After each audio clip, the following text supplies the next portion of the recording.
Hello and welcome back to another new edition of Egypt's Parliament, and like usual in this edition of Egypt's Parliament we're going to delve into the latest activities and sessions of the Egyptian Parliament. Of course the second round of sessions have convened earlier a long time, and sessions are undergoing a lot of topics and issues, and lots of committees are collaborating on finding solutions to many problems that the state is facing. And today we're going to spend or take a thorough look over the Foreign Relations Committee inside the Parliament, which has an important and vital role to play in international policy or the foreign policy of Egypt. And in particular, we're going to talk about many details, of course, including the international policy, the foreign policy, the U.S. in particular, and Egyptian foreign policy. Is it going to undergo some changes with the inauguration of the President-elect Donald Trump, and what could be the repercussions changing on the political scene in some hot spots in the region? And the economic front also is going to be included, because politics and economics cannot be disconnected from each other. And we're very delighted to have with us the prominent MP, Dr. Karim Darweesh, is Deputy Chairman, Foreign Relations Committee of the Egyptian Parliament. Hello, Dr. Karim. And let us first talk about your committee, the Foreign Relations Committee. Of course, you have a lot of homework on your hands, or a lot of lots of missions on your hands. You'll be going to execute it in the coming season of the Parliament. If you could like to talk to us about your priorities in the committee. Well, thank you. First of all, thank you very much, and I'm glad to be here with you. We are very anxious in the second term of the parliamentary life to engage very much in with the parliaments all over the world. We have decided to embark on a very open and strong policy with all other parliaments in order to open venues with different parliaments and with the representatives of the people all over the world.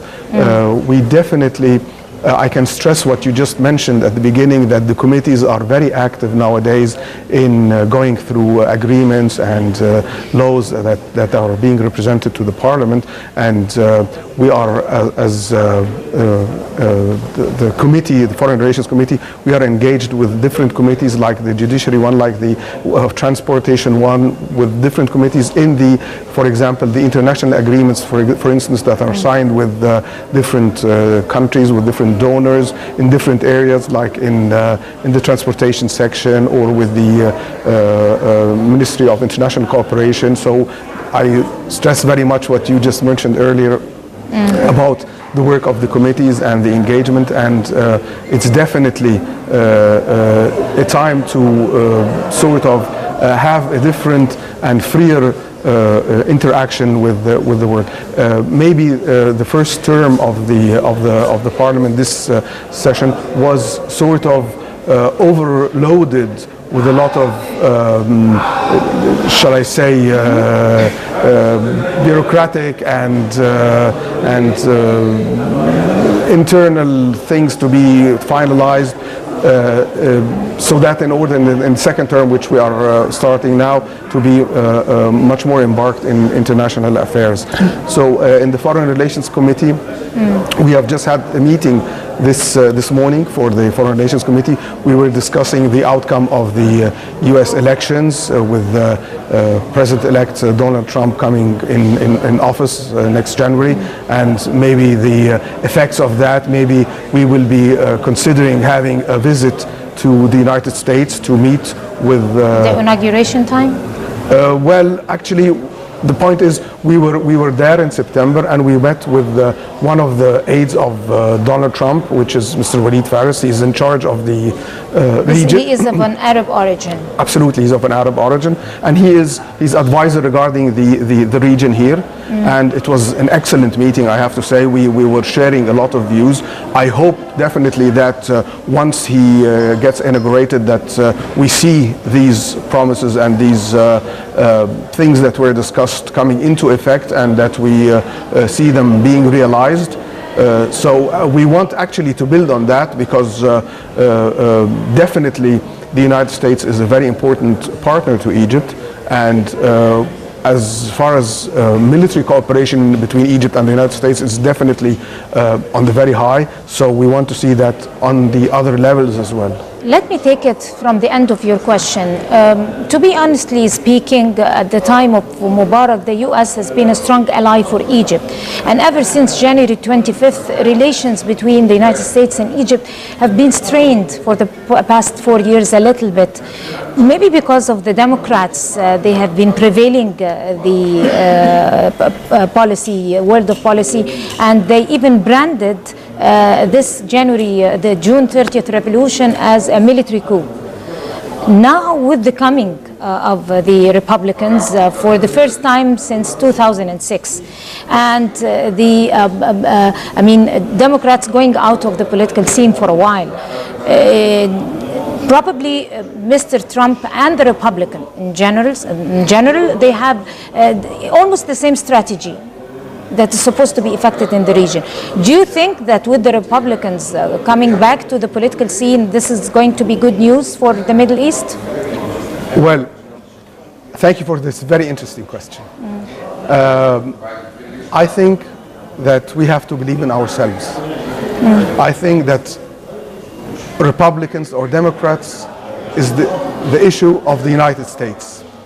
If we are strong, if we are holding together, if we are able to represent ourselves in the right way, definitely we will be able to impose our ideas and our thoughts and our policy on others. Nevertheless, I agree with you that this is the start of a new presidency in the United States with the Republicans coming in office, and maybe it is well known that the Democrats have been not very much in close relation with Egypt in the last years. They had a different vision, which we completely do not agree with. They saw things differently than what really happened on the grounds. We all, as Egyptians, know that the 30th of June was a people's revolution, was a people's will that was supported by the army.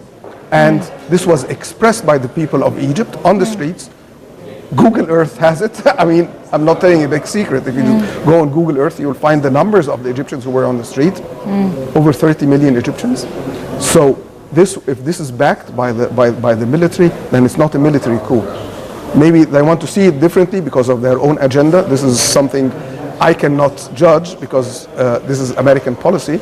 But what I can say is that there is a good chance that this might change with the Republicans coming into office, because we saw the good will of Mr. Trump when he met with President Sisi in last September on the Security Council. Exactly, and his admiration to President Abdel Fattah al-Sisi, and his willingness to deal with Egypt as a power in this region, understanding that Egypt has a very big role to play, and actually the stability of Egypt means the stability of the United States, because if the region is stable, once Egypt is stable, then this will be reflected all over. I mean, this is needless to say. I mean, instability and wars, we see that they reflect in immigration, illegal immigration, and this is definitely something that is being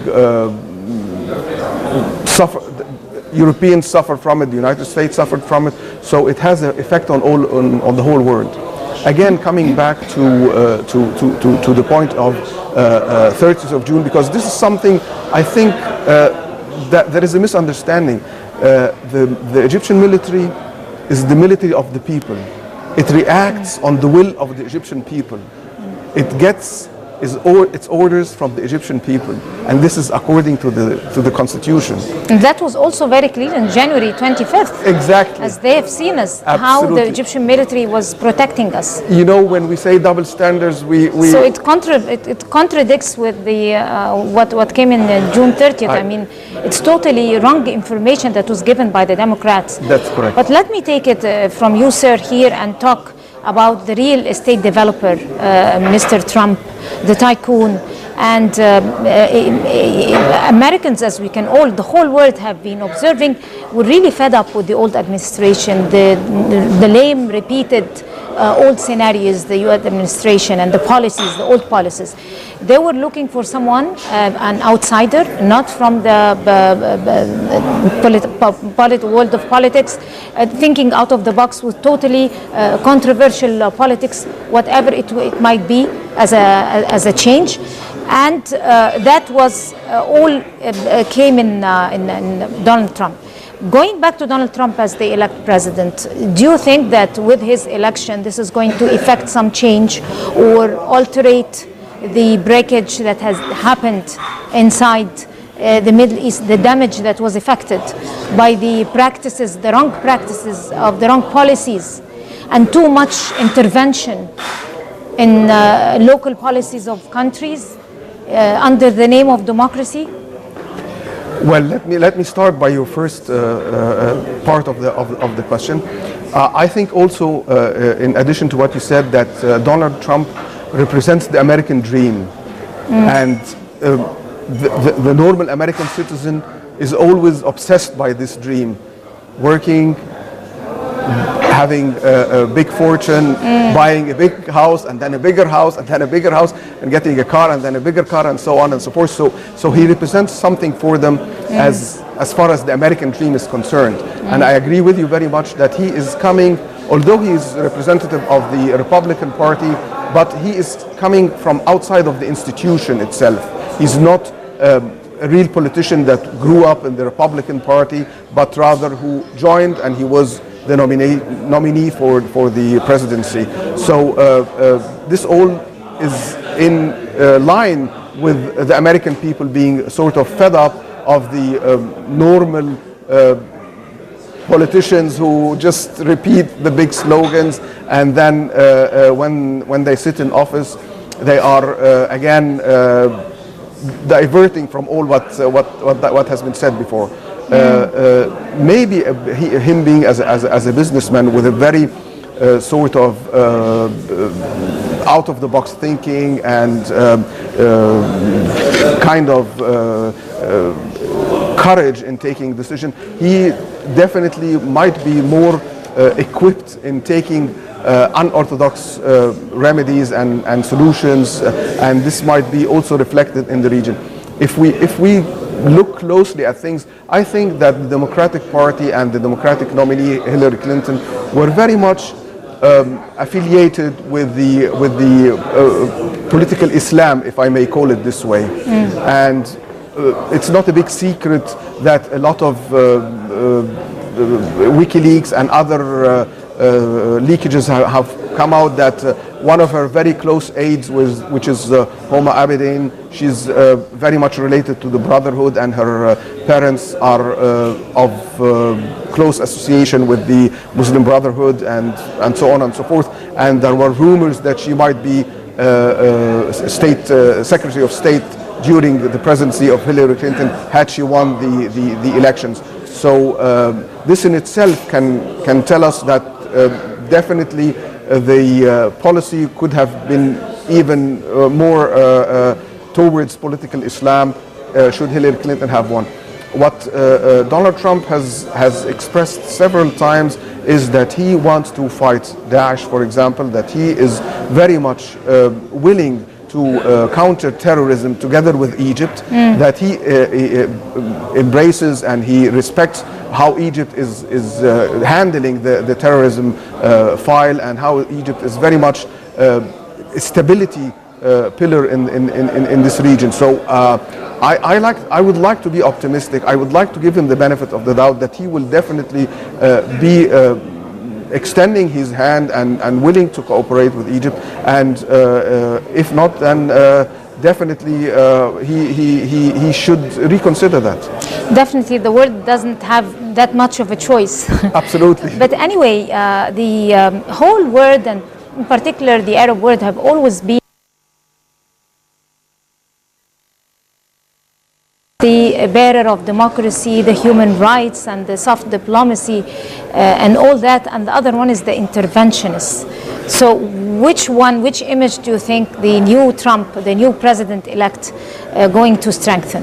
The first one or the second one? Well, I hope that President-elect Trump will not do the same mistake like his predecessors, and I mean by that trying to teach people democracy. Though that there are reservations on his rhetoric. Exactly. So democracy differs from one place to the other, differs according to the culture of each region, and it's definitely, it would have been very much welcomed by any people, by the people of Egypt, by the people of any country, to see the amount of money that has been disbursed to teach people democracy, that has been given to NGOs, that has been given to sort of enhance democratic life and things, all these rhetorics spent on investment and foreign direct investment and creating job opportunities for the people. This would have been definitely very much appreciated and would have been definitely a bridge between the Egyptian people, for example, and the United States people. And this is what we want to really stress and to embark on and to work on right now. I mean, we have on our side a lot of homework to do, which is bridging with the United States people, with the American people, and with the people over the world. I'm not specifying the United States. We have to have bridges with the people in Germany, in France, in India. And we have taken a leap. I guess the regime has been taking a strong leap in that particular, the foreign policy. The file of the foreign policy is one of the best files that since President Sisi took over has been handled in a Nobody can deny it. In a very pragmatic way. We stepped back from the very old classical way of the foreign relations and foreign diplomacy, and I want to get back to something what you said earlier. It was a very classic slogan that foreign diplomacy is the work of the foreign service of the Ministry of Foreign Affairs. No, we have a role also to play in the parliament. You in the parliament. Exactly. Please, if you like to We elaborate. have a very important role to play with the parliaments all over the world, with the parliamentary diplomacy, which is the diplomacy between the people, the people of each country. They are definitely the closest and the best link that you can have, because, as you mentioned correctly, administrations do change.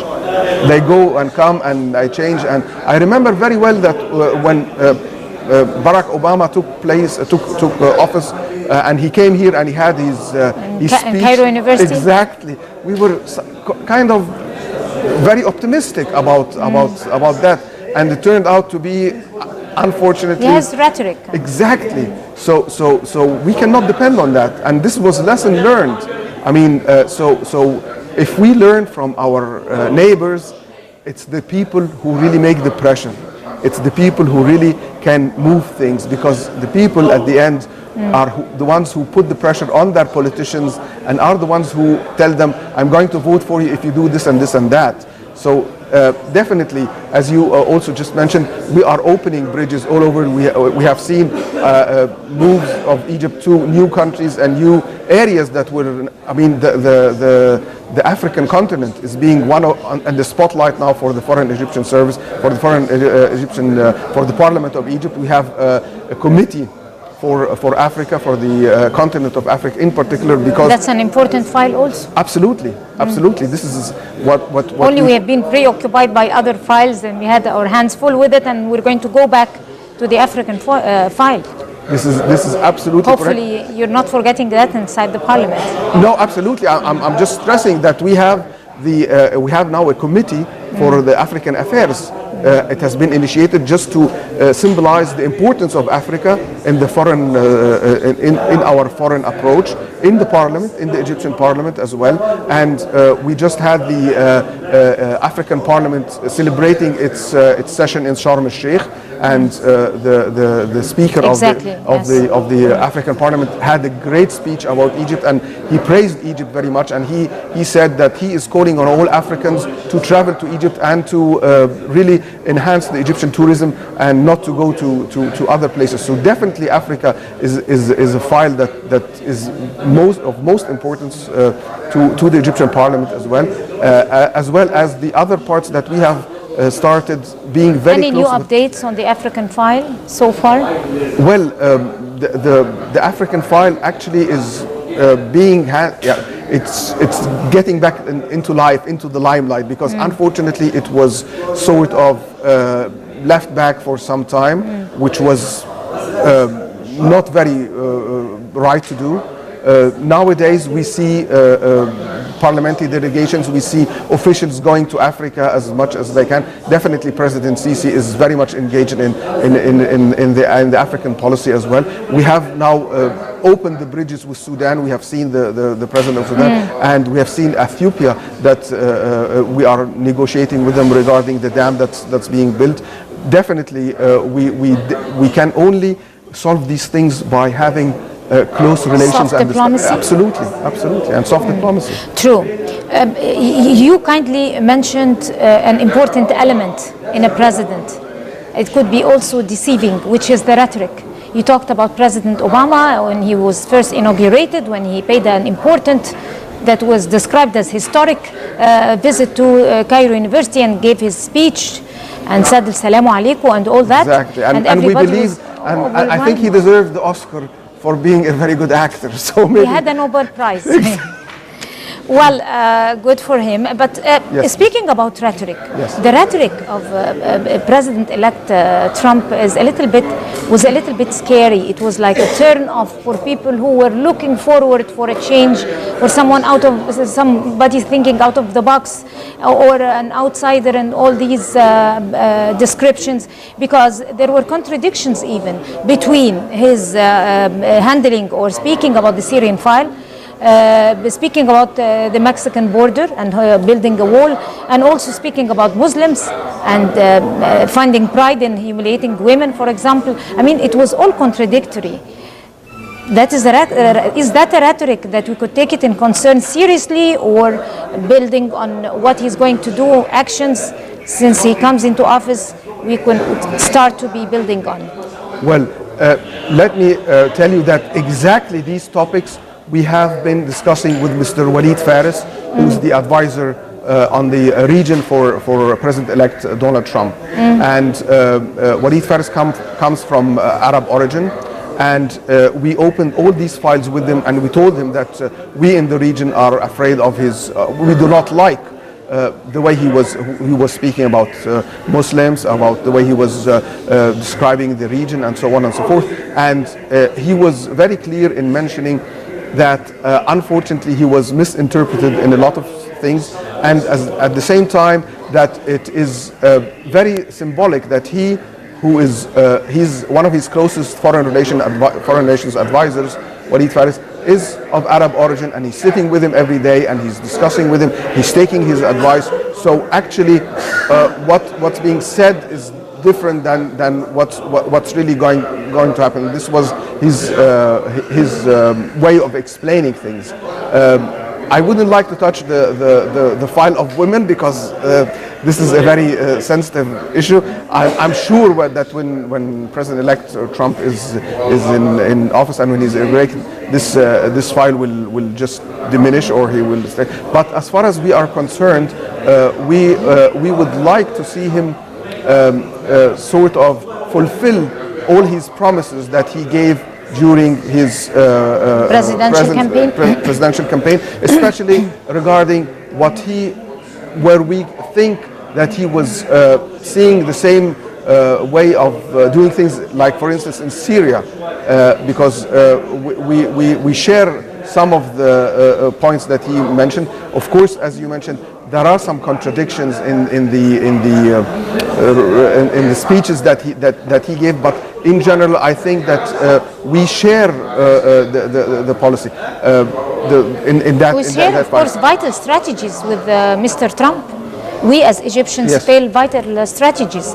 We share vital strategies. We definitely share vital like strategies. Combating terrorism, which is the core of every. But let me, because we're running out of time, let me ask you one final question. Sure. The idea of the Obama administration imposing intervention or enforcing itself too much inside the Middle East, intervening in local policy, and we have seen that throughout all his tenure. manner. Now that a new man came who is totally embarking on different policies, the Obama administration, by these policies, by imposing those policies, have lost important allies inside the region. Among them is Saudi Arabia and other countries. Now, with the coming of a new president-elect like Donald Trump, who is totally against terrorism and all the militant factions, which were termed as the moderate opposition, that were supported by some Arab countries who were strongest allies to the United States, and you know what I mean. Absolutely.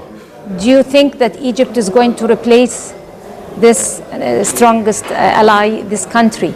Instead, I mean, it's going to be replacing the place of that Arab country that used to support the moderate opposition or the militant factions that are fighting the regime of Bashar al-Assad inside Syria? Allow me to differ with you a little bit. We do not replace anyone. We are no, Egypt. I mean as an ally. We are Egypt. We are much bigger than all these small. No, I mean as an ally, as a partner. As a partner, I definitely share with you what you mentioned.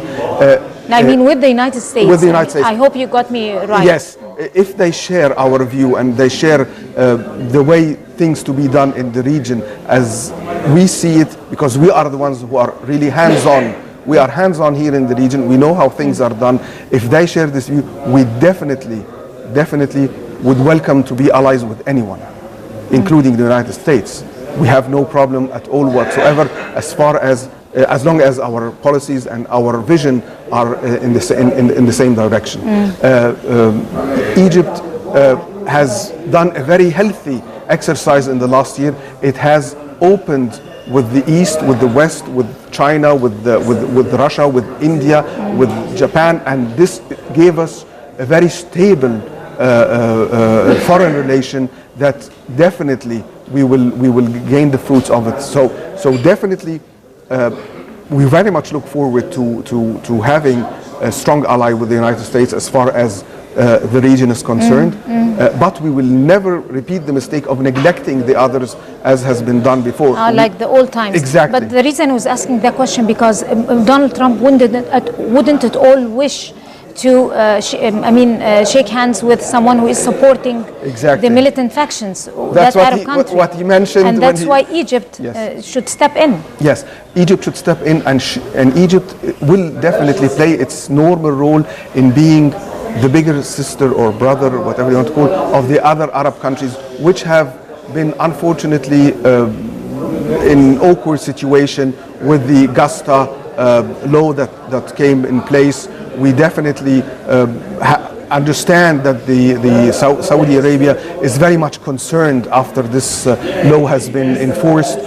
We definitely will not neglect our brothers in the Arab region who have stood with us on the 30th of June, and we will definitely support them, and we will try to be a bridge in the foreign relations. Exactly. Member of Parliament Dr. Karim Darweesh, Deputy Chairman, Foreign Relations Committee of the Egyptian Parliament. I'd like to thank you, sir, very much. I thank you very much. Thank you for your time. Thank you. And best of luck.